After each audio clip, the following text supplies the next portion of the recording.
Oh, regular city council meeting, Monday, February 24th, 2014, to order. Clerk call roll, please. Alderman Putoff. Here. Ferrari. Here. Waldorf. Here. Lukosius. Here. Perez. Here. Radke. Here. Mueller. Here. Sapienza. Here. Mayor Harrell. Here. Pledge of allegiance.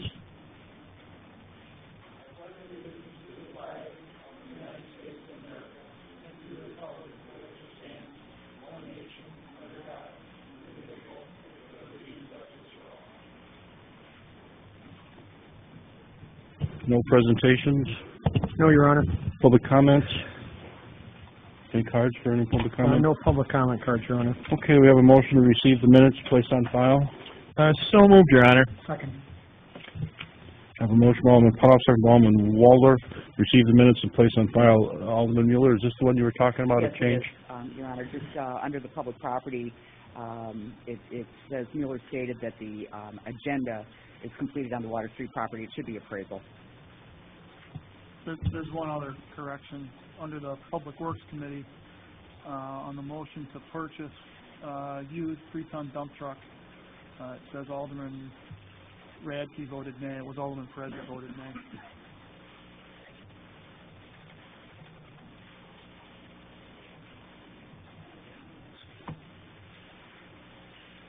Will do.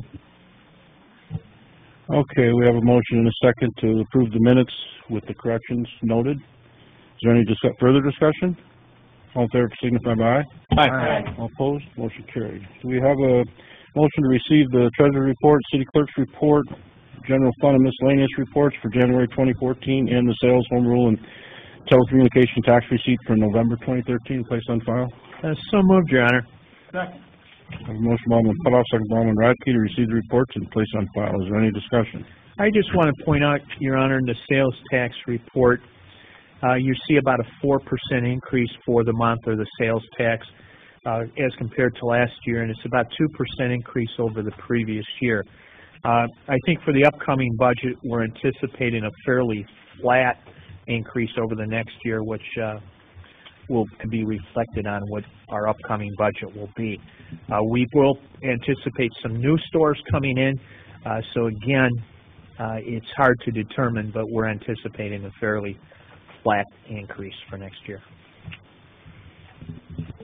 Anything further? All in favor, signify by aye. Aye. All opposed? Motion carried. We'll move to committees. Alderman Putoff, Alderman Radke for the Council and Finance. What's that? If I may, at this point, I would like to direct Clerk Bartley to authorize HR Department Kim Reese to go out for advertisements for a city engineer. We'd like that to go out as soon as the job description is tweaked just a little bit, and hopefully we can have a city engineer in place by 60 to 90 days from now. This was agreed upon by this council and the committee as a whole meeting, and to get that on the agenda for 2 weeks from now. Will do. Thank you. Okay, Council and Finance. Yes, Your Honor. The disbursements for February 26th of the year 2014, it is $701,226.19. I'd like to make a motion to approve the disbursements, place them on file, pay the bills in the usual manner. Second. I have a motion by Alderman Putoff, second by Alderman Radke to receive the disbursements, approve, and pay the bills in the usual manner. Is there any discussion? Have a roll call vote, clerk call roll. Alderman Putoff. Aye. Ferrari. Aye. Waldorf. Aye. Lukosius. Aye. Perez. Aye. Radke. Aye. Mueller. Aye. Sapienza. Motion approved. Also on tonight's agenda, we'd like to make a motion to renew the Illinois Valley Regional Airport Liability Insurance with AIG, and that's through River Valley as a booker for an annual premium of $4,430. Second. I have a motion by Alderman Putoff, second by Alderman Radke to renew the Illinois Valley Regional Airport Liability Insurance through AIG for $4,430. Is there any discussion? Your Honor, I just wanted to add that there's a very limited market for aviation insurance, and this has a $20 million coverage policy with it. So it is extra liability if there is an accident at the airport. And of course, if you've seen some of the experiences in the past, the amount of $20 million coverage is probably about right. because of the cost of an aviation accident. So it's always a good idea for the city to maintain the insurance and to have proper coverage for that, so we certainly support that. I also believe this is a no increase from last year, correct? That's correct. Okay, I have a roll call vote, clerk call roll. Alderman Putoff. Aye. Ferrari. Aye. Waldorf. Aye. Prokosius. Aye. Perez. Aye. Radke. Aye. Mueller. Aye. Sapienza. Motion approved. Also, Your Honor, coming from the Accounts and Finance debt, all the meeting minutes of closed sessions have been released to the public. They are available online. And again, as we had said before, most of or the majority of those minutes or closed meeting sessions really revolve around collective bargaining agreements and what those entail. So as we've completed all of our collective bargaining agreements, that the minutes have been released. So those have been released and entirely just wanted to let the general public know that. Alderman Radke, anything else we omitted from the Accounts and Finance? No, nothing. Okay, we'll move to Public Works. Alderman Waldorf, Alderman Lukosius. Yes, Your Honor. Tonight I have the electric financial report for January 2014. And during this period, we showed revenues over expenditures in the amount of $285,290.69. I'd like to make a motion that we accept this report. Second. A motion by Alderman Lukosius, second by Alderman Waldorf, to receive the electric financial report and place on file. Is there any discussion? All in favor signify by aye. Aye. All opposed, motion carried. Next, Your Honor, I have the monthly operations report for the electric department for January of 2014. And during this period, we sold $2,064,987.40 worth of kilowatt hours, and purchased power avoided due to hydro generation was $69,389.06. I'd like to make a motion that we receive this report and place it on file. Second, Your Honor. A motion by Alderman Lukosius, second by Alderman Waldorf, to receive the electric operation report and place on file. Is there any discussion? All in favor signify by aye. Aye. All opposed, motion carried.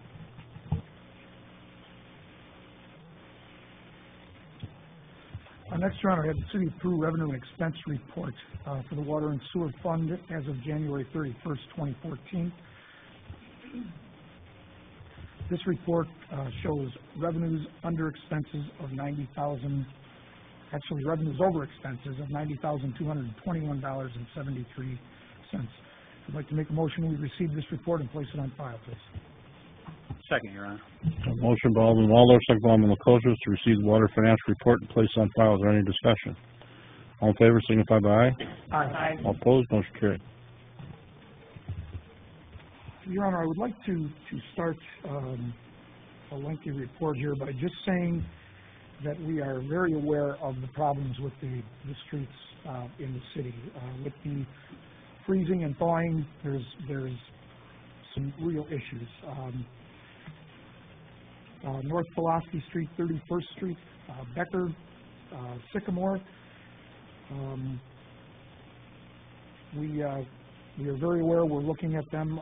We've kind of created an emergency response team. There was a meeting on Friday of Jeff and Doug and Jim Lukosius and Mike Perry and Matt Debo. And the addition of Matt Debo to that meeting was significant in that there's been an ongoing discussion for quite some time now as to who owns North Peoria Street, who's responsible. I'm sorry, I always say that. North Pulaski Street.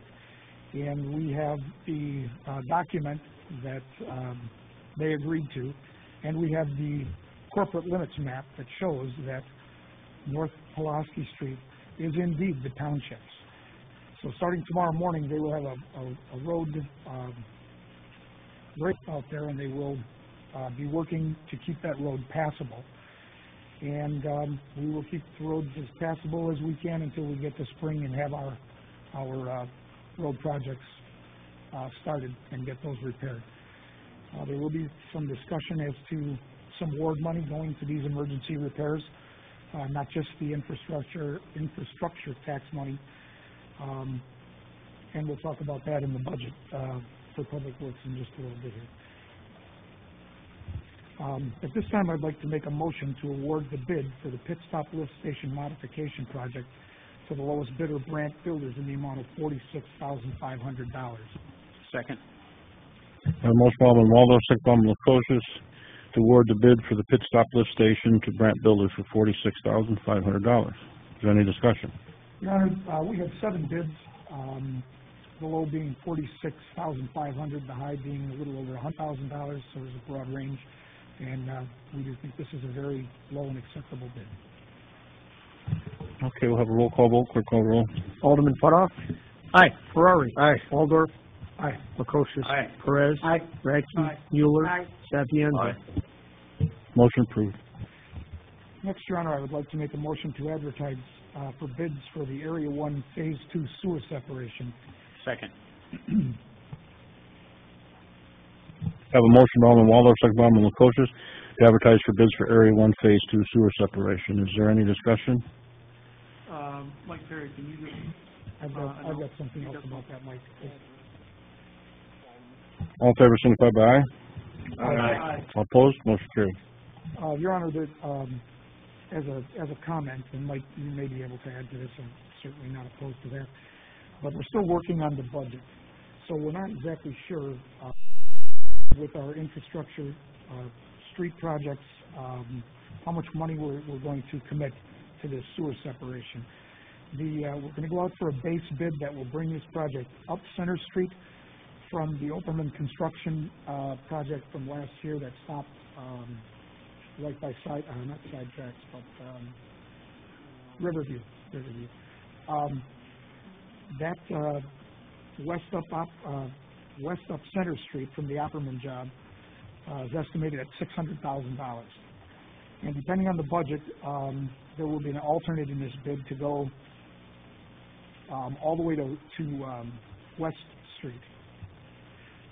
Excuse me. The bid, that $600,000, will go up Center Street to West Street.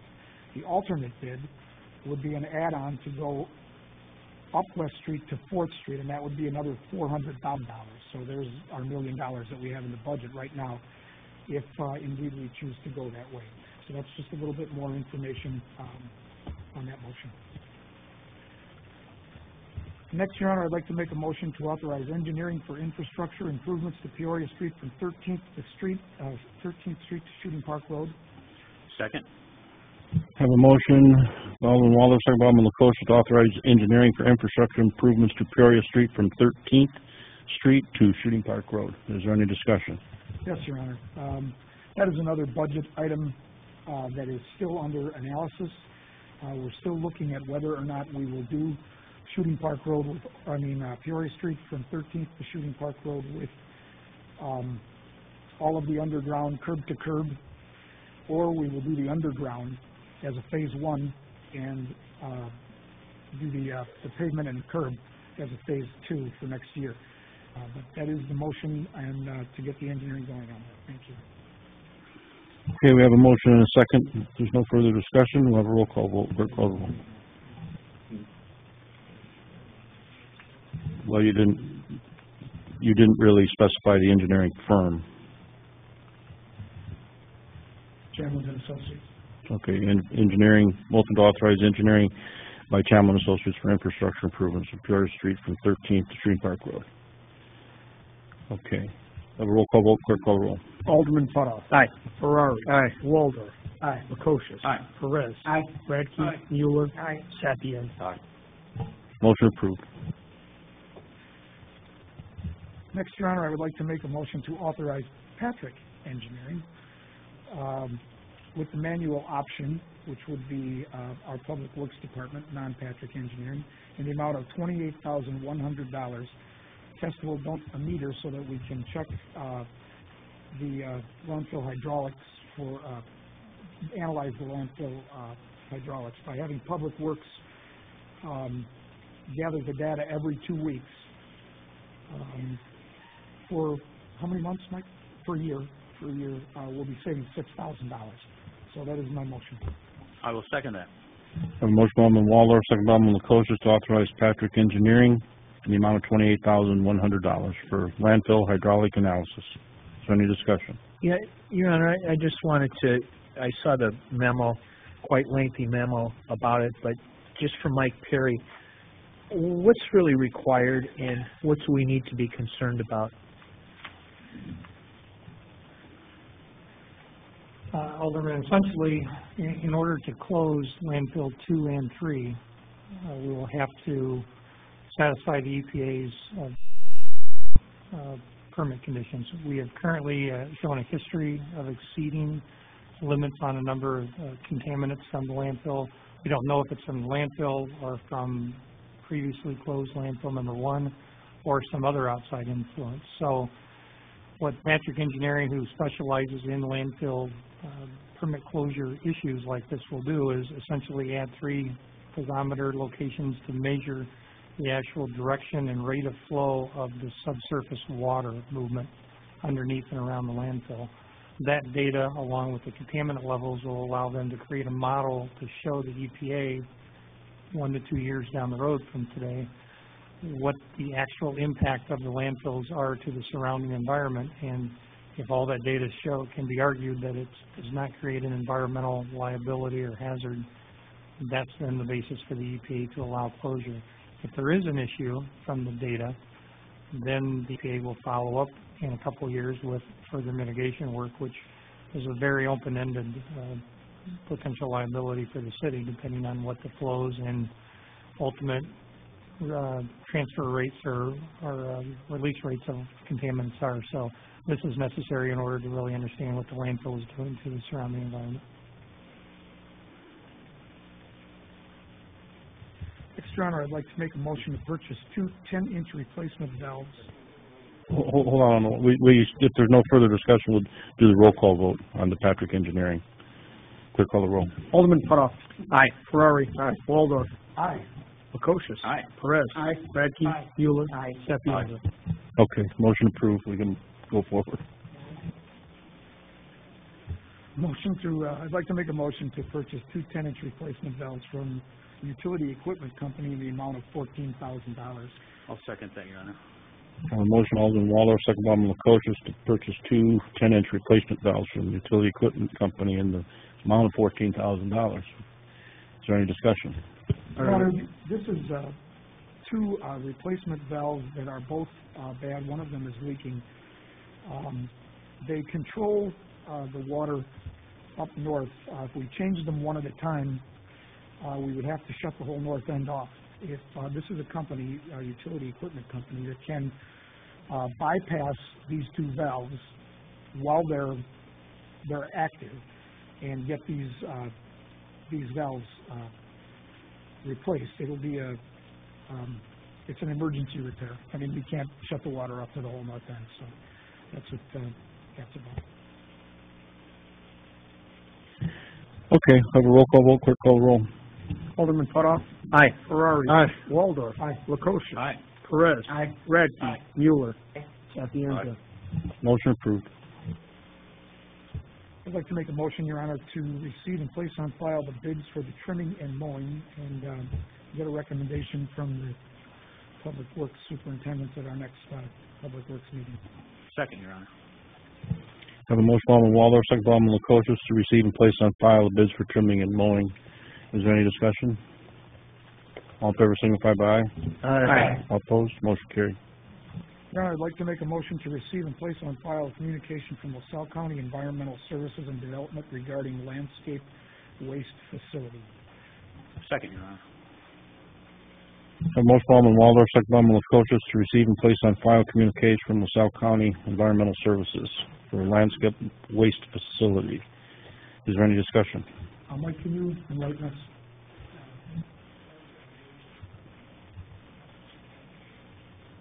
Or Jeff, whoever. Essentially, if I recall, yeah, the inspection report shows that there were no violations with the site. Okay, all in favor signify by aye. Aye. All opposed? Motion carried. Lastly, I would like to announce a Public Works Committee meeting on March 3rd, 2014 at 10 a.m. Everyone's welcome to attend. Thank you. It's all from Public Works, Your Honor. Public Health and Safety, Alderman Ferrari, Alderman Sapienza. Your Honor, I have the Peru Fire Department report for the pay period ending February 15, 2014. They responded to a total of 13 fire calls. They had 2 monthly training sessions for a total number of 15. The total payroll for the period ending February 15, 2014 was $4,122.74. I'd like to make a motion to accept and to place it on file. Second, Your Honor. A motion by Alderman Sapienza, second by Alderman Ferrari to receive Peru Fire Department report for February 2014 and place on file. Is there any discussion? All in favor signify by aye. Aye. All opposed, motion carried. Alderman, let's go through and do the reports, and then we'll come back to the Public Health and Safety meeting, all right? Okay, Your Honor, I'd like to make a motion to, accept the Peru Police Department monthly report for January 2014. I second that motion. I have a motion by Alderman Ferrari, second by Alderman Sapienza to receive Peru Police Department monthly report for January 2014, placed on file. Is there any discussion? All in favor signify by aye. Aye. Aye. Opposed, motion carried. Your Honor, I have the Peru Volunteer Ambulance Service report for the month of January 2014. They responded to 232 calls for a total mileage of 10,466 miles. I'd like to make a motion to accept and place it on file. Second, Your Honor. I have a motion by Alderman Sapienza, second by Alderman Ferrari to receive Peru Volunteer Ambulance report for January 2014, placed on file. Is there any discussion? All in favor signify by aye. Aye. All opposed, motion carried. Your Honor, we also have the Safety Committee minutes of January 8, 2014. I'll make a motion we accept them and place them on file. Second. A motion by Alderman Ferrari, second by Alderman Sapienza to receive and place on file the Safety Committee minutes of January 8, 2014. Is there any discussion? All in favor signify by aye. Aye. All opposed, motion carried. Your Honor, I'd like to make a motion to receive and place on file the 2013 Illinois Valley Peer Jury Annual Report, and I'd like to make a little, I'm not sure how many people realize what that is. I was familiar with that from a, I hate to say personal experience, but someone I knew was involved in it.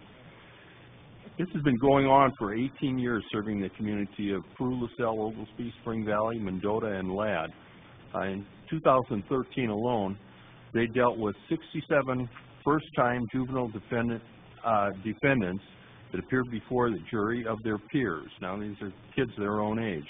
Out of the 67 juveniles that appeared, only 6 failed to complete the program and were referred to the juvenile probation in the 13th Judicial Circuit Court. Now, they take care of everything from alcohol abuse, controlled substance abuse, theft, curfew violations, reckless driving, damage to property. At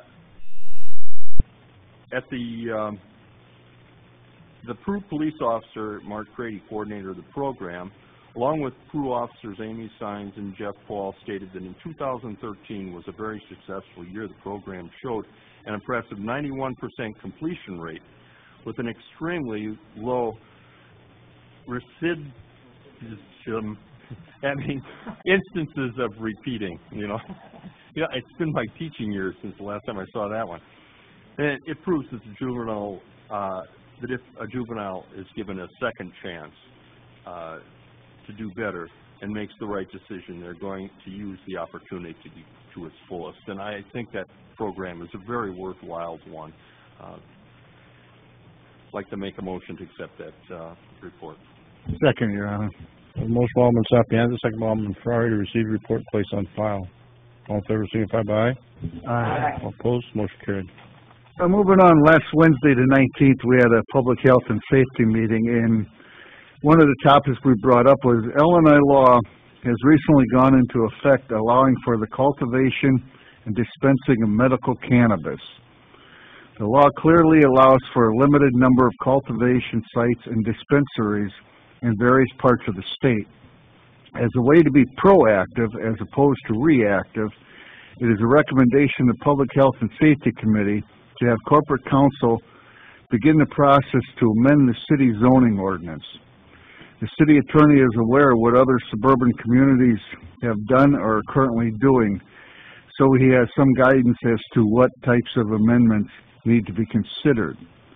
This is not the city taking a position as to the law, whether we would want or would not want these businesses improved, but again, is rather a proactive measure to have proper zoning in place and the city to control these types of things. So if there's no objection, I'd like to ask the city attorney Schweiker to start the process. Doug, you got anything you want to add to this, or? No, I have the amendments to the zoning ordinance from Joliet, and I assume ours would be pretty similar to that. New Lenox just passed similar, and all the collar counties are taking a proactive approach. Okay, so he'll get this written up and we'll get it. On the dispensaries, just so you know, you can only have one per state police district.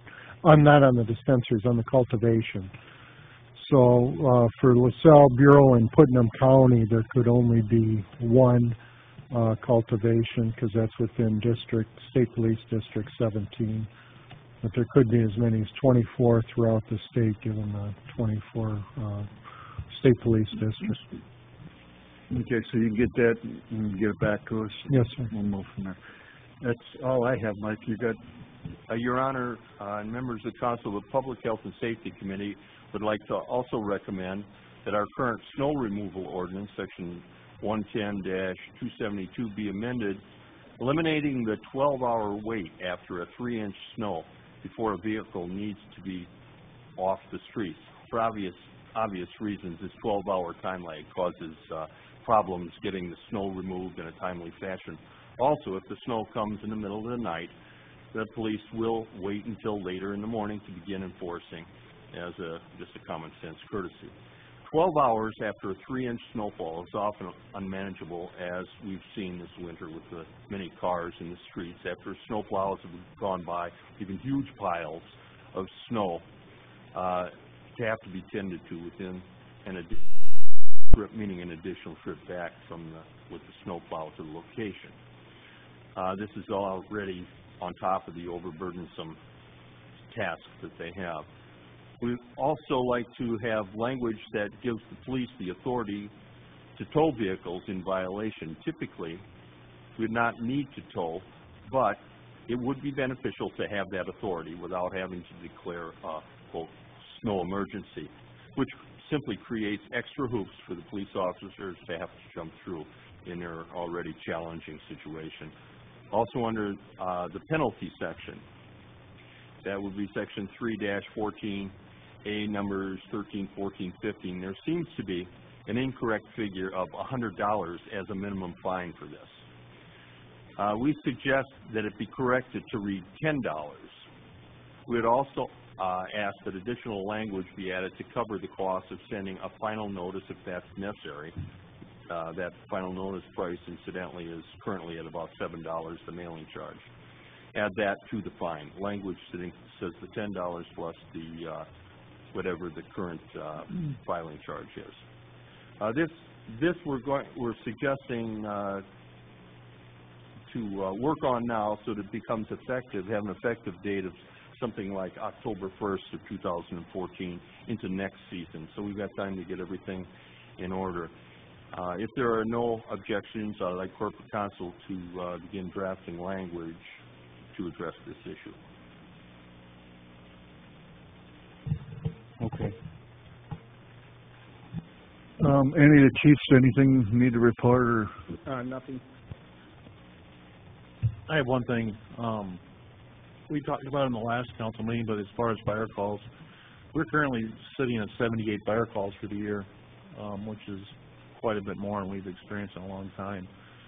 I'll just give you an example. The West Clocks, when we had all those calls going that year, we were only at 66 by the end of March. So we're considerably ahead, and a lot of it has to do with the weather, where we're at, just so everybody understands where we're sitting when you're looking at the costs.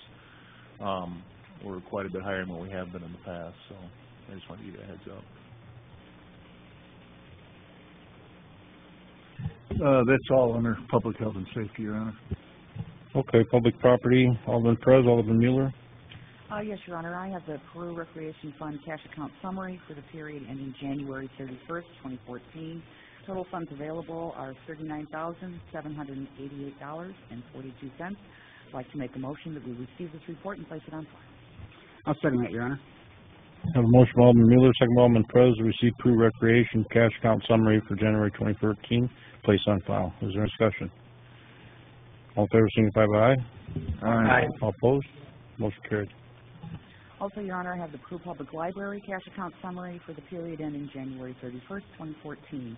Total funds available for the library are $398,154.47. I'd like to make a motion that we receive this report and place it on file. I'll second that. Have a motion by Alderman Mueller, second by Alderman Perez, to receive Peru Public Library cash account summary for January 2014, placed on file. Is there any discussion? All in favor, signify by aye. Aye. All opposed? Motion carried. Your Honor, I'd like to mention we had a public property meeting this evening, and the Friends for Approved Pool invited in Nora Fesco from the MCICG to give us a presentation on available grants out there.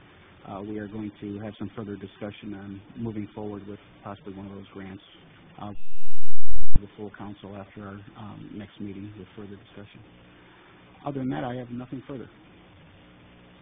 Okay, report City Attorney, ordinances, resolutions. Yes, Your Honor, an ordinance amending the City of Peru Employee Manual. The city has previously adopted a City of Peru Employee Manual. The Mayor and City Council of the City have determined certain revisions to the manual are necessary in order to address new laws and otherwise bring the manual into compliance with city practices and applicable collective bargaining agreements, now therefore be it ordained. Section 2.7, residency, and Section 7.1, vacation leave of the manual shall be and hereby amended to read as set forth in attached Exhibit A. Section 2.5, medical cannabis. Section 2.14, concealed carry.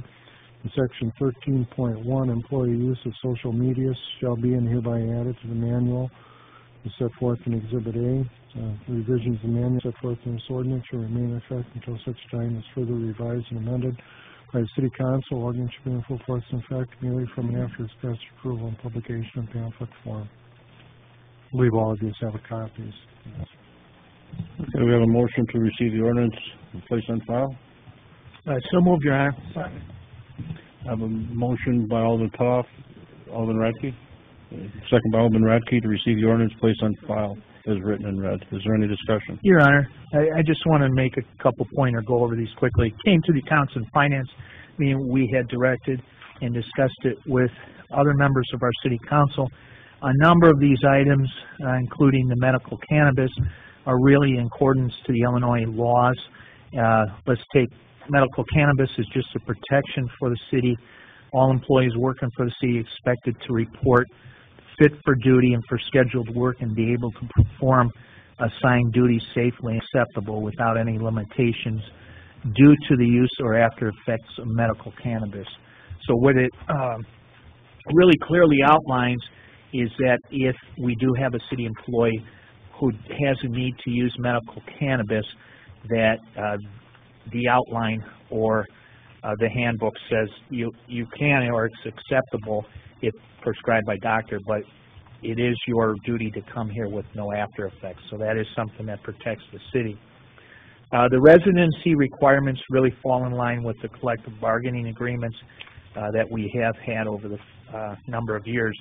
It does say that the department heads of the city are required to live within the city limits, which I think makes perfect sense to everybody.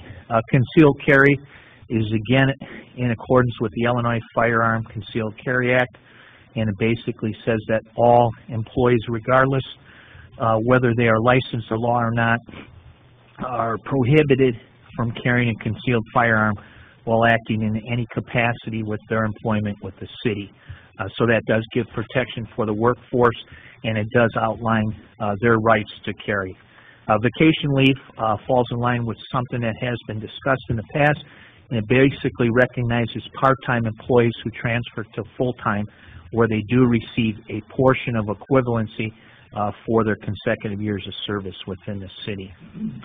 The social media policy is something that we had discussed quite heavily.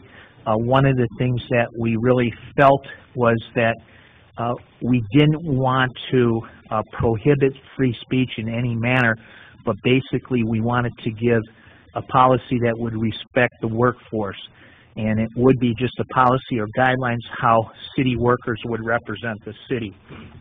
And one of the guidelines that was we certainly wanted to outline that we didn't want city employees to mislead residents on social media, meaning that misleading them or giving the wrong opinions, I wouldn't say opinions, but giving the wrong information to residents. It's important that from every business that you have one standpoint or one person that is given the policies.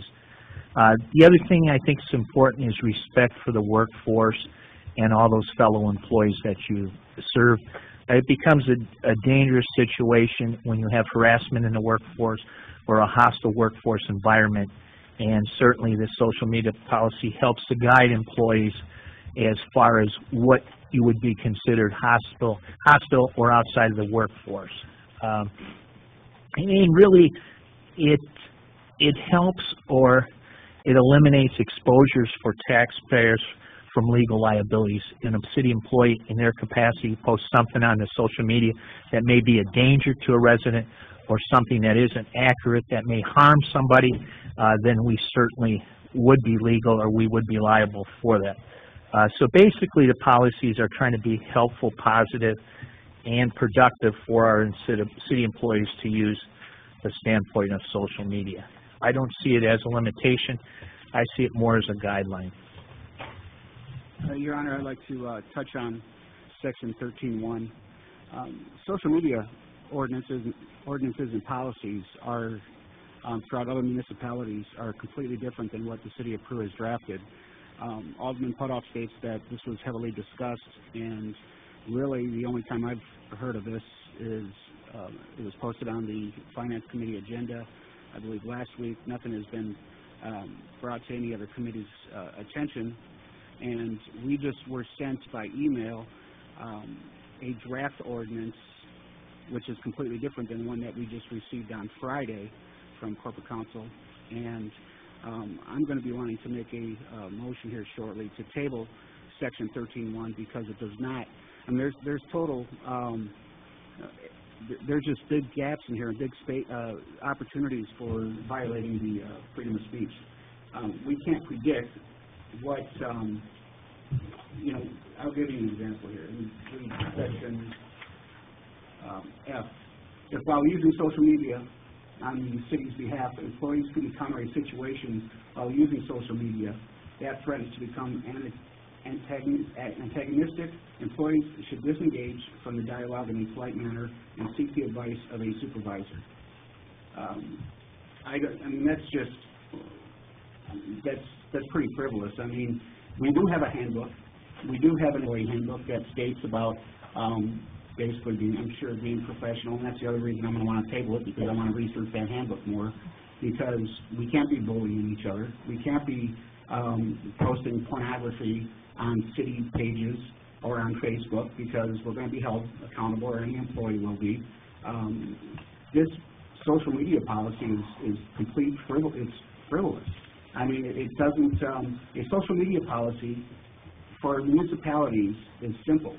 It's for the implementation of an administration to who's going to administer the social media page, who's going to change the password every 6 months, are we going to allow public comment on our social media page. If somebody posts on our city's social media page, let's say Facebook, and say they're not happy because they didn't get their garbage picked up, well, they can't go ahead and delete their comment because they don't want any negativity out there. Now, if a person comments on the city Facebook page and starts using swear words and calling names, then you can delete that.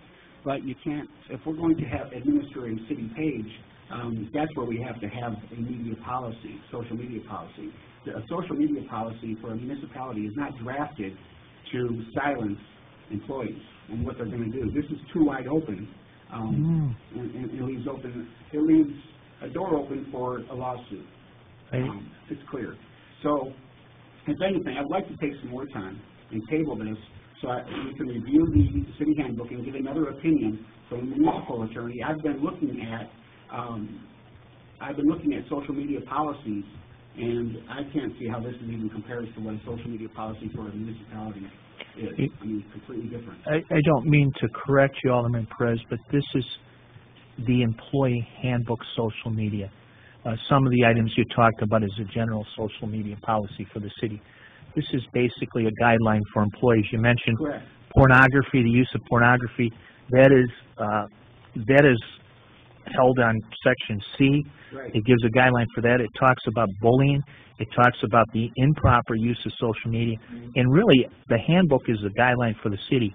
What you had mentioned before, and it's perfectly understanding, is about a social media site from the city of Peru going out to the residents, administered by the administration of the city of Peru. This is basically the employee use of social media, the guideline that doesn't apply to city council members or doesn't apply to really anybody but the employees. I take it, and maybe I'm wrong, but I take it the city attorney has done some research into that and basically has something else to add to it. No, I did not draft this.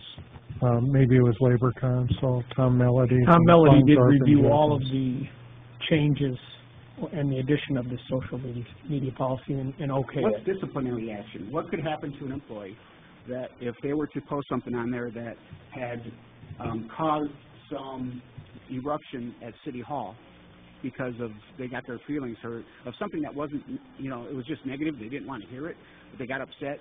According to this, they could have disciplinary action against that employee just for speaking his voice on his own personal Facebook or Twitter account. And that's not right. That's not fair. What's the disciplinary action that we're going to take against that employee? It doesn't state that. And it's not fair that if somebody, an employee, we've got a couple of here, we have one in here that works for the city that's not protected by the collective bargaining unit or union.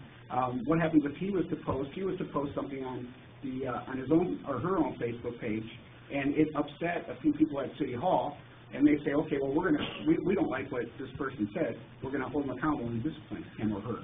Well, it's not right because this isn't clear. No, according to this review, is that situation would not be held in that content. It would basically be if he was harassing other employees, if that individual was doing something that was pornographic, defamatory, or any of those items, then that's where the policy, if that employee decides to criticize an alderman or his vote, they're certainly welcome to do that. I wouldn't say that they should, but I'm telling you, this policy would not give them any disciplinary procedure. This is about really a guideline, and it's a guideline with disciplinary action that can take place, and it's too wide open. I would like to. I think if we could just table it for a couple of weeks so I can review it more. Like I said, we just got this one. It's completely different than the draft ordinance that we received earlier in the week. Completely different. And then this one shows up in the email, and it's like, wow. I mean, who went to corporate counsel and says, let's draft a social media, let's change, because it wasn't in the handbook. It was an ordinance when this first came out a couple weeks ago. What do you mean it was an ordinance? I don't know. It was this is a handbook. Policy. When we discussed handbook issues, we discussed concealed carry, we discussed medical marijuana, we discussed several issues. And one of the things we wanted to update, because it's common within cities, is contents for social media. And this isn't anything that we've seen as far as limiting your content or your personal opinions. It's basically a guideline for the employees. I'm talking about the employees. Well, the original research was when we looked up and drafted just some very casual or very, quickly drafted up the policies that went out early on at the request of Alderman Waldorf. We identified two separate policy types, which is what you guys are talking about now. One that is generally refers to employee conduct, and the other is an overall city policy. So this one pertained to the handbook, so that's why it was addressed. And the other one was still discussed at finance, and and with a plan to move forward in the future with a, you know, a policy for how we manage our own social media. Who decides on where it's going to be discussed at, which committee? Because it seems as though this new committee as a whole that we have, things like this should be discussed. Now, a couple of times this evening and last meeting, when we want to have something drafted by corporate counsel to maybe change the handbook or change an ordinance, we discuss it, and then we ask for it to go forward. This was not discussed through a committee as a whole or the council or anything. It just sits in front of us. And I don't think that's right. I think things need to be discussed amongst us before we go drafting certain policies or changing verbiage in a handbook. So I just think it's only fair if we could just have another, approve this section on 13.1 at the next meeting so I can review it a little bit closer. I'd like to make a motion that we at least give it another 2 weeks at section 13.1. I don't have a problem if the rest of the council wants to review it more.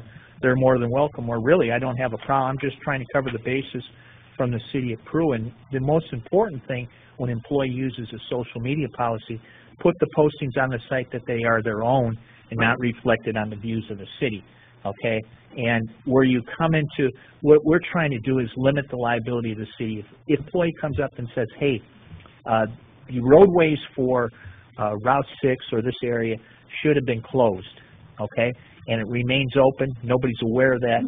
There's an accident on there. Who does that reflect upon? That reflects upon probably the city of Peru, and maybe they had no knowledge with it, but that was an employee's viewpoint of it. So that's where we're looking at. I personally don't have any problems with holding this off for as long as you want to get familiar with it. But I do think we need a policy that basically defines what employees should or should not do. Not for my benefit, but for the employee's benefit. Chief Bernardi, could you talk to us a little bit about the police department's social media policy and how it compares to what our draft is here? Well, mine covers a lot of different things, obviously. Some things are very similar. I haven't been able to digest it and compare everything, but it's similar in the sense that you know, people are restricted from making statements on behalf of the police department unless they're authorized through the chain of command.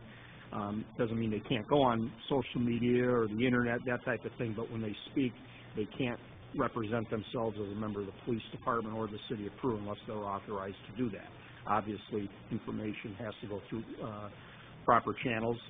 There's all kinds of Supreme Court rules that we have to follow, you know, we have disclaimers in all our press releases that we have to put in there with those type of rules. So many of the things in here are already covered in our policy at the police department. We also have an additional media policy that talks about addressing things publicly. Thank you. And I think that's one of the things that we need to do is draft a social media policy for the administration. If we're going to run a Twitter or a blog or even a Facebook, we need to have some structure there on who's going to administer it, how often it's going to be updated, who's going to change the passwords, are we going to allow public comment, and things like that. So we really should draft an ordinance or some kind of a policy with that, because most municipalities do have a social media policy of how that is going to be administered. That was really the intent of my conversation. Becky Newton and I sat in a municipal league class, and it was about social media policy and the relevance of such for the administration in today's social media world. And in listening to this person's comments, Alderman Mueller and I thought it was a good idea to start looking at that and having corporate counsel look at it. You know, it certainly wasn't indicated to anyone in particular, but certainly I think that it's something in this day and age we need to have, and it needs to not infringe on anybody's right to free speech, but it's something that should be in place. Sure. And we also had been looking at other policies too, the medicinal cannabis and the NTF Harry and those other things. So this this fit in also with the other changes to the employee handbook that we were looking at, but I have no objection to giving it some more time. Yeah, I'll second the motion. I just want to remind you that we had one of the leaders in human resources policy, this attorney, Tom Melody, who wrote this up, and if you have additional things to add to it or bring to it or want to become familiar, I have no problem with holding it for another 2 weeks. I would like to see the other areas covered as soon as possible, but if that's a 2-week case, we'll be happy to wait for that till everybody's familiar with it. That'd be great. We just want to entertain a motion to adopt the other policies. So, Section 3, the only new sections in would be Section 2.5, medical cannabis, and Section 2.14, concealed carry. And you'll leave out the employee use of social media policy. Or do you want to wait on all three of them? We'll wait on all three. Okay, that's fine. Maybe somebody has a different definition of medical cannabis. Okay, anything else from the attorney? So we had a motion and a second on this to we have a approve it. motion We had a by- motion by Putoff and a second by Radke to pass it after further discussion. Are you guys going to rescind the motions? Well, there's a motion, I think, in a second to table, so we should go. I haven't heard the motion or the second to table, just a motion, a request by Alderman Perez to table it. I made the motion and second. Yeah, we'll table it. I think everybody's in agreement to do that, so the first one will be null and void. We'll rescind the motion. Okay, so we have a motion by Alderman Perez, second by Alderman Putoff to table the ordinance amending the city-approved employee manual. Is there any further discussion? Have a roll call vote, clerk call the roll.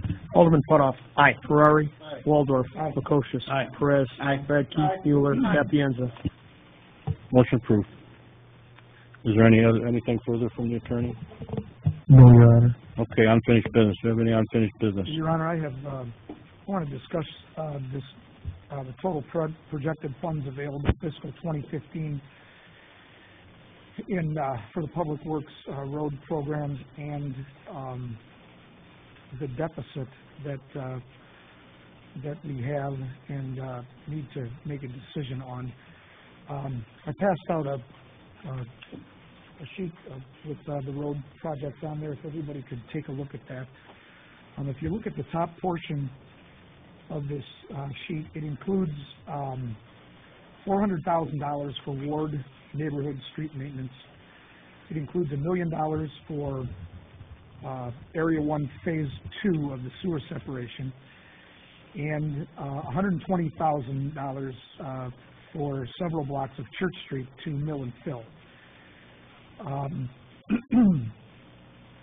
With the money we have available, $2,270,367, that brings us to a budget deficit of $270,633. Now, if you look down at the bottom of the page, you'll see that the ward neighborhood street maintenance has been cut in half from $400,000 to $200,000. Area 1 Phase 2 has been cut $200,000. Peoria Street, Phase 1 Shooting Park to 13th Street is still in there for $320,000, and right above that, Church Street mill and fill has been taken out of it completely. And Shooting Park Road, Peoria to Church Street has been added for $307,200. There's also base repair patching that we're estimating will cost about $50,000, plus the 4 street blow-ups that was mentioned in Public Works. Becker 31st, Marquette, and Sycamore, but Sycamore turned out to be a giant pothole, so that, I guess, is not on here. But even cutting some of the budgetary items in here, we have a deficit budget of $285,443. Now, we can address that a couple of ways. We can just do the underground on Peoria Street, and that brings us right about on budget, and do the above ground concrete work curb, gutter, and street. Next year, we can eliminate Shooting Park from Peoria to Church. Now that leaves us with the STU project that goes from Pulaski Street to Peoria Street, and then the road, which is really alligatoring and breaking up Shooting Park Road from Peoria to Church. We can next year and do what we can in patching it. That was also the area that was going to be, there's $150,000, I think, in street maintenance fund. So we can eliminate that. Basically, either way you look at this, we've got about $300,000 in deficit for our road projects. So we can go ahead and do it on Shooting Park Road. Or one other thing that I've been thinking about is we have money in the hotel motel tax. And that is designated for one of the hotels up there. And it's a hotel that we currently, I think, Alderman Mueller, you would be able to comment on this. We own the tax bill, but we do not have possession of that hotel yet. We bought the delinquent property tax. So that is, when would you guess that we would be in possession of that? In a year? I would think so. We would be eligible to go for taxis in May. We have just signed an agreement for council, someone in Iowa, to help us obtain that. Okay, so we could be as early as May, but I doubt that it would be. I think you really should get a clarification on how the hotel or motel tax can be utilized. We've used it for roads before. You know, from a home rule standpoint. I don't really, I know we've used it for roads, but maybe those roads are associated with the hotel or motel. I just want to get some clarification before we do that. And certainly that's a good point, and that's fine. Getting back to the, excuse me, Alderman, getting back to the pavement preservation program, don't we have $150,000? Yes. For this year that we didn't use, right? So we could also roll that into it. We're still at deficit. Yeah, that may be in the 2 point. We don't have Treasurer Hyla, I think, is on a cruise. I think the 2.3 million, I think, includes that 150,000, because I think that's the total projected funds available. So that may already be in that number. Well, the point being that if we're going to get these projects going for an early bid, we need to figure out what we're going to do about this deficit. I mean, we certainly can do it by eliminating projects. Yeah, it's a deficit in that we have a bunch of projects that we probably don't have funding to do all in 1 year.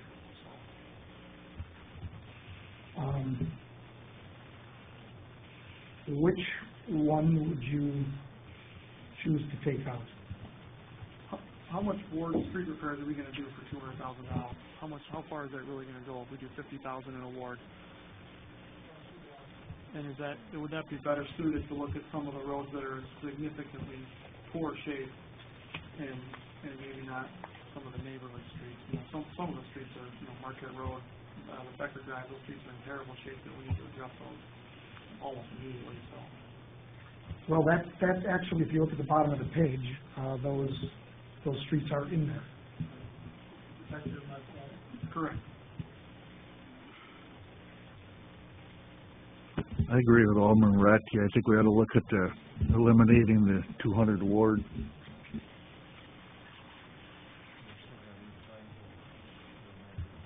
Because I'm wrong. No, it would be $85,443.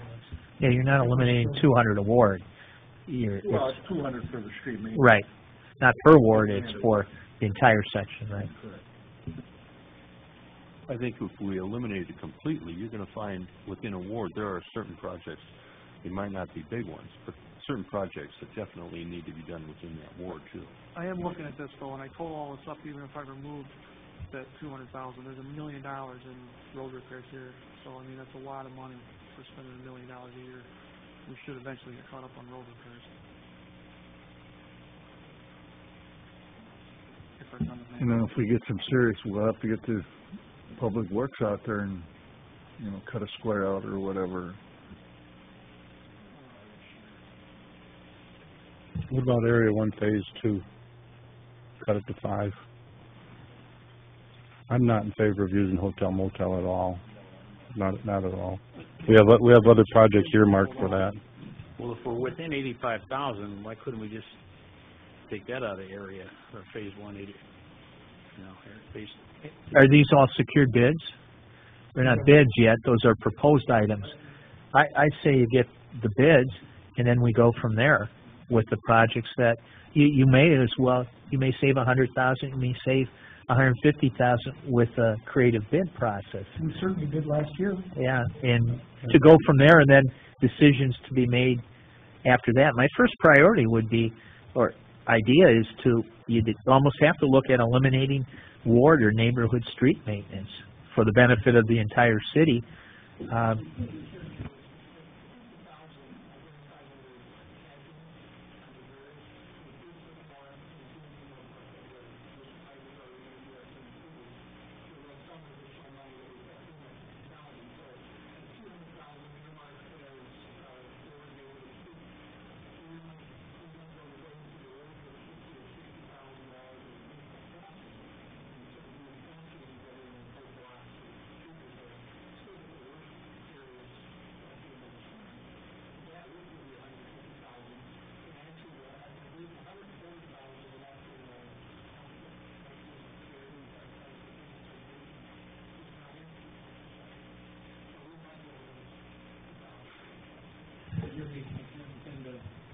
Essentially, just for you, $50,000 to $75,000 attaching to allow all for awards here, and recognize you might spend $1 million in street work, but it's still benefiting awards that it's bigger, longer continuous funds. Actually, from what we talk about at the end of every year, it would be nice to get some long continuous funds in this way to do that. I mean, it was a pretty hard winter. I know winter does have a long track record of having very cold, snowy weather. And you really want a quick idea so you can go for bids for this. I think you go for bids for all of it and then decide after that point. Because we can't argue another 6 weeks. If we argue another 6 weeks, those bids are probably going to get higher. Yeah, I agree. Let's have the whole. Is Area 1 Phase 2 going to be in options? Like Area 1 Phase 1? Yes. We opted for 2 instead of 1. So.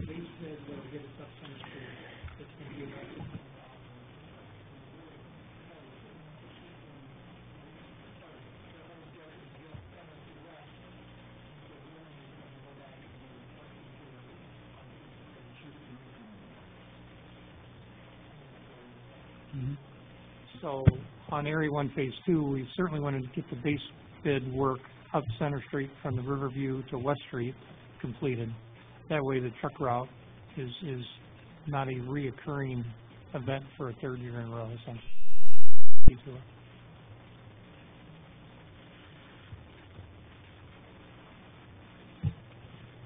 Okay, well, if it's the will of the council, we'll go out for bids on all of these, and we'll chop it apart after that. That's all. Thank you. Okay, any other unfinished business? Yes, Your Honor. I just, Water Street's open to semis now, correct? They go down any, as long as the truck route. Yeah, it's open that way. Water Street past Mays Lumber is local traffic only. We really don't want semis going over that. They can still go down to Bruner Street the other way off of Pine, but we don't want them going over that because it's just a temporary fill right now, but we did get that street opened up to local traffic. Okay, because I see the sign still south of the River Bridge, but you don't want, okay, thank you. Also, could Public Works give the public a little update on the engineer that we're going to be hiring, because we kind of came out here and said what we're going to do, but we never really explained. Well, we're going to hire an engineer, I think probably with civil engineering background. It's going to have his PE, has to have a stamp to do the motor fuel tax road engineering, do some building and zoning and code work, because we have to update our codes. and,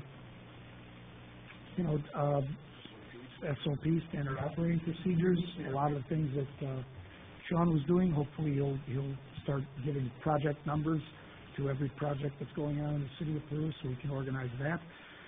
GIS, put that project together. That'll take some time, but the job description will be posted very shortly. Yes. With the vacancy. Yeah, there's some tweaking going on a little bit. Clerk Bartley and HR Kim Reese are going to change a couple of things and get it out to applicants.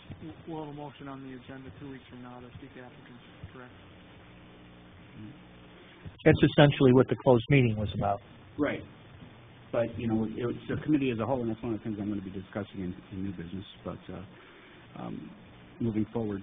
The Finance Committee, have you guys had a chance to discuss an internal audit, internal control examiner coming in? I know that when we had the presentation of, actually probably been a couple months now, Finance is going to take a look at that. Have you guys had a chance to do that yet? We certainly have discussed that, along with discussing a long-term, I guess what we're looking at is a long-term finance direction for the city of Peru in a possible position.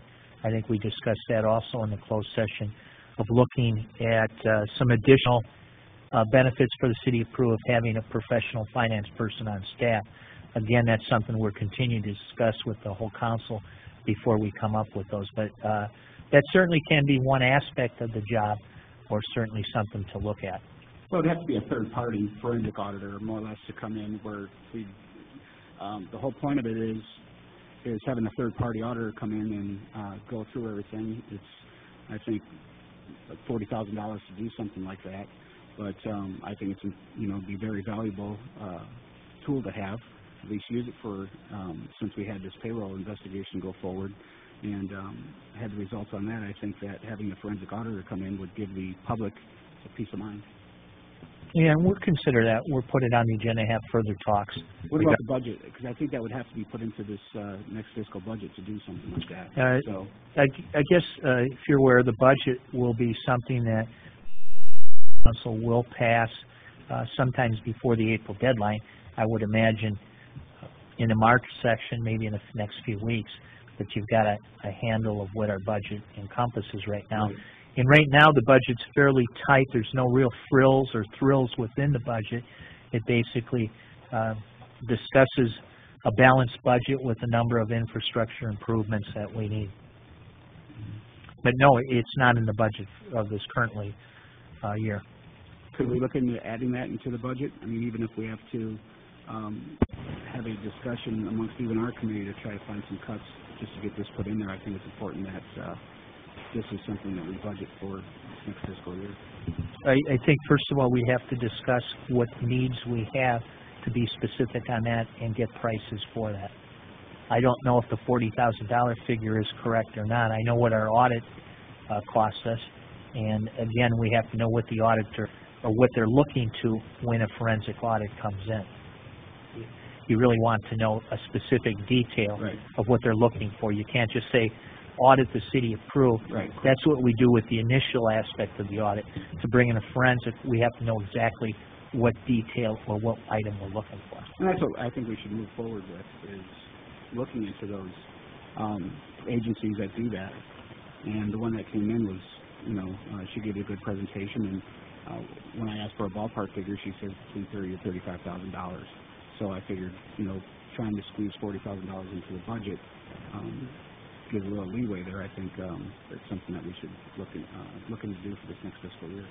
The overall auditor only gets $46,000 for doing the complete audit for the whole city, so that $40,000 number seems a lot to spot check internal controls. Or get some cost on that, and actually on what a forensic auditor would do, and give it back to the city council to decide if that's something they want to hire. Again, you have to be specific in what they're looking for. And I think we'll get those specifics from an agency, an agent that would give us more details, because we've never had anything done like that. So they're professionals; that's what they target. So, a lot of municipalities do that. They put into their budget. In fact, Springfield just did it, where it helps protect against fraud, and it's great to have, and that's what, I think Springfield, I was just watching on the news last week where they're adding into their budget to hire a forensic auditor. So I have nothing further. Okay, any new business? Yeah, I'd like to mention about our committee as a whole. I think it's important that we schedule a formal roundtable meeting because we're not getting any really anything accomplished by these committee as a whole meetings. We even have the press coming in at 6 o'clock, 6:30, and sitting here until we get out of there. And I think that the public is also waiting for us to have some kind of a discussion committee as a whole of what we're planning on doing moving the city forward. So we have the press sitting out here, we have the public sitting out here. Nobody really knows what this committee as a whole is because all it really is to us is and to them is a closed session. And I think it's very unfair that we do that. We used to go into closed session meetings after our council meetings, and now we're doing something completely different that even baffles me. What's the point of having a committee as a whole meeting and going into a closed session? What we did in there this evening, we could have done after the adjournment of a regular council meeting. So possibly you could explain of what a committee as a whole meeting is. Exactly what it says. It's a committee as a whole, and we went in to discuss some public work issues. But I think what the public is, and I'm under the impression, because it's on the agenda, everybody has an opportunity to discuss things. I couldn't discuss public property in there. It'll be out here, but we did have some specific items that we needed to go into closed session. The committee as a whole will work. It's a good way to get together and to talk, but we have some specific items. That's not going to be every time we have a meeting. I thought the meeting was pretty productive, and at the end of the meeting, we did offer to have a further discussion if anybody wanted one, and nobody chose to have a further discussion, and we adjourned the meeting. We need to have further discussion with the public, though. That'll happen. That's what we're waiting for. Well, that'll happen. The agenda says that we were going into closed session. Everybody knows that. And when we're out of closed session, we'll have the meeting. Specific. It's very specific. The agenda was very specific. We went into closed session. We cannot have the public coming to a meeting at 6:30 and having them sit here till 7:30 waiting for a committee as a whole meeting so we can have some discussion. That's our committee as a whole meeting, and the closed session was first. I think it's misleading to the public. How can it be misleading? It's on the website. But you know what? It's on the website, Alderman Fred.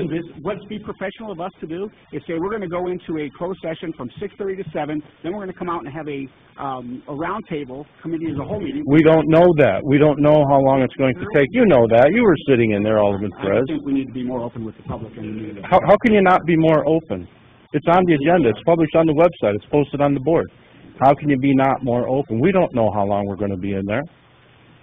There'll be more committee as a whole meetings. Was there something specific that you wanted to discuss with the committee as a whole meeting? Yes, there is. Well, there's plenty of things that we all want to discuss. We can't discuss it in closed session.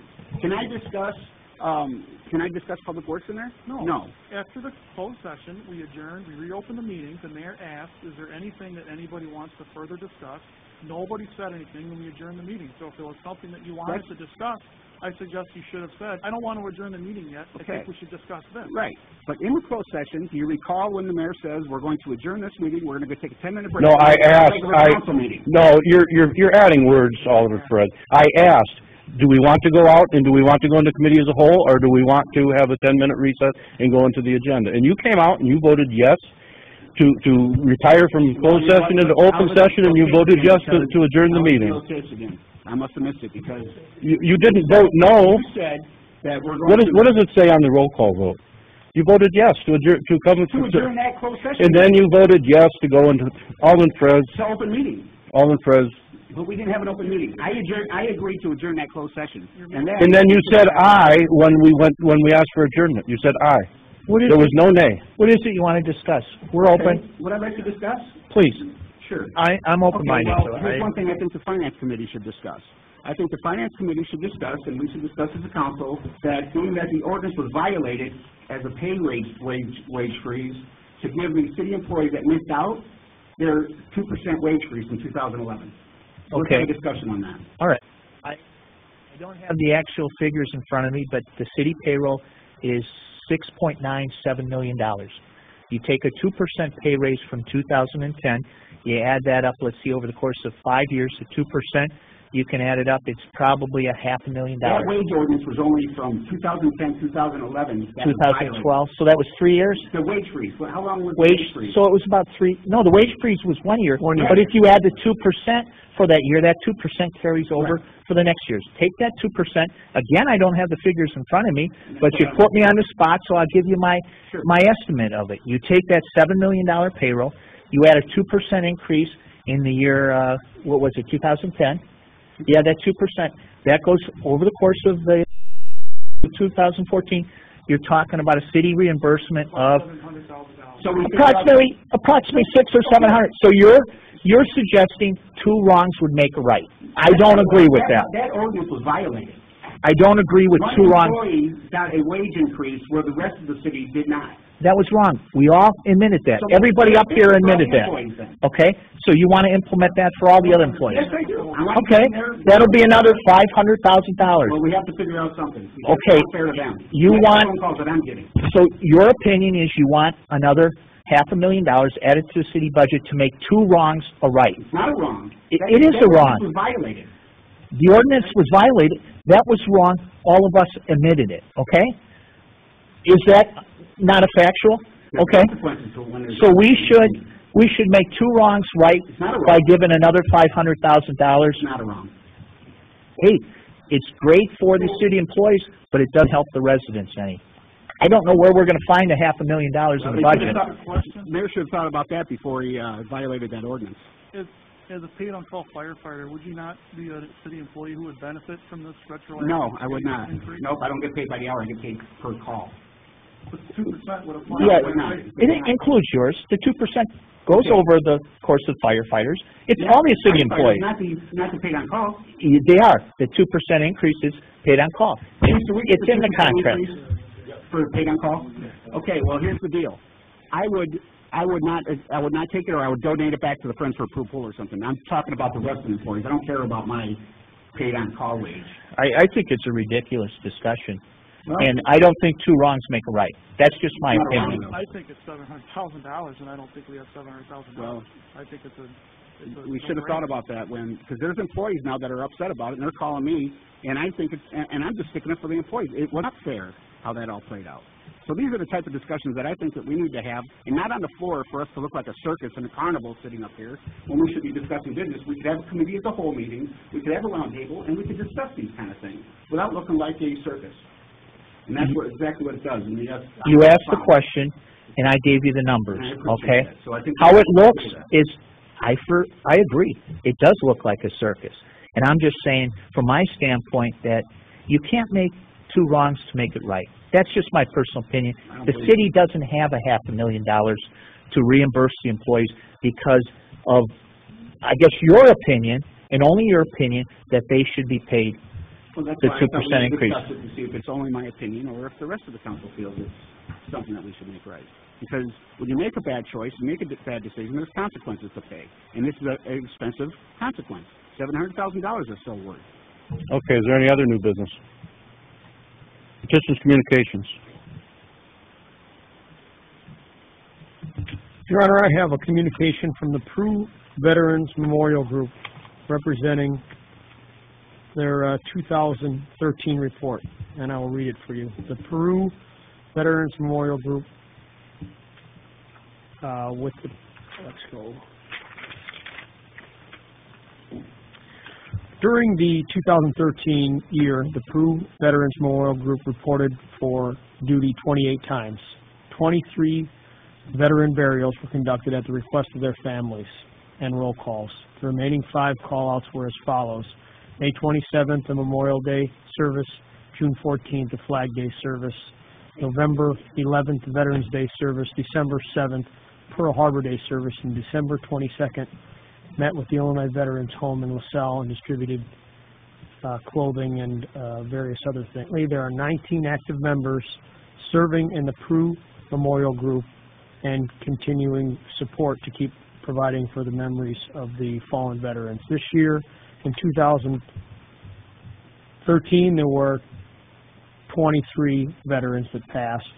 Tom Zanecki, Vic Koster, Wayne Pavlik, Chuck Mueller, Richard Salzy, Don Newbaum, Richard Kovlin, Don Leonard, Jack Schmidt, Gilbert Ridley, Tony Myrtle, Ronald Reese, Richard Culpa, Frank Briege, Tony Condi, Joe Lemler, Jason Mawicki, William Retko, Bob Kaczynski, Ralph Remley, Jim Lynch Jr., Don Kaler, and Louis Wallach.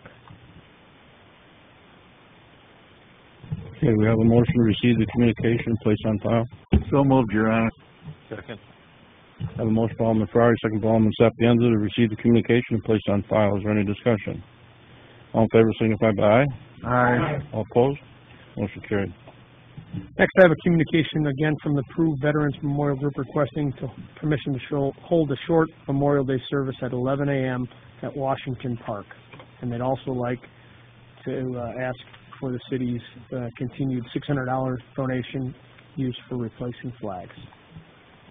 Your Honor, Alderman Ferrari? I'd like to make a motion, we send that to finance, but we'll grant permission to have the service donation part. Didn't we already discuss donations, or did we not? No. It's typical that we give them the same. Yes. So I'll Okay, well, I'll make a motion, we grant permission to do it with $600 donation. I'll second that. I have a motion by Alderman Ferrari, second by Alderman Mueller to receive the communication Peru Veterans Memorial, granting permission to hold a short Memorial Day service at 11 a.m. at Washington Park, and a $600 donation used for replacing flags. Is there any discussion? Peru really is fortunate to have the Peru Veterans Memorial Group. They do a lot of work, a lot of nice ceremonies, and all the veteran funerals and that. And we really are fortunate to have those individuals. Okay, we'll have a roll call vote. Quick call roll. Alderman Putoff. Aye. Ferrari. Aye. Waldorf. Aye. Lukosius. Aye. Perez. Aye. Radke. Aye. Mueller. Aye. Sapienza. Motion approved. Communication from Carrie Gabbert of the Alzheimer's Association requesting permission to hold a Walk to End Alzheimer's event at Baker Lake on September 11th. Your Honor, Alderman Ferrari? if it fits the calendar, I'll make a motion, we grant permission to have it. I will second that, Your Honor, with the caveat that we are less enthusiastic with our markings for our walks and runs. Okay, we have a motion by Alderman Ferrari, second by Alderman Mueller to receive the communication and grant the permission to hold the Walk to End Alzheimer's event at Baker Lake on September 11, 2014, and make sure they know if they want to mark the walks, they can use tape or whatever so that they can take it off. All in favor, signify by aye. Aye. All opposed, motion carried. Next, I have a communication from William and Judy Ulch requesting a variance for property located at 2325 3rd Street. Yeah, that's also requesting a zoning reclassification, so that'd be a joint hearing. Okay, we have a motion to receive the communication from William and Judy Ulch requesting variance for property located at 2325 3rd Street. I'll make a motion to refer that to both the Planning and Zoning Commission. A motion by Alderman Putoff, second by Alderman Lukosius to receive the communication, turn it over to Planning and Zoning for review and recommendation. All in favor signify by aye. Aye. All opposed? Do you have any other? I do have one last communication. This is from the LaSalle Peru Kiwanis, and they'd like to have their annual Easter egg hunt on April 12th at Baker Lake. Your Honor, Alderman Ferrari? I'll make a motion, we grant permission to have it if it fits the calendar. I'll second that, Your Honor. I have a motion by Alderman Ferrari, second by Alderman Perez to receive the communication from the LaSalle Peru Kiwani and grant permission for April 12, 2014, should Baker Lake be available on that date. Is there any discussion? All in favor signify by aye. Aye. All opposed? Motion carried. Anything further? That's all, Your Honor. Public comment? Do we have any public comment? Mike?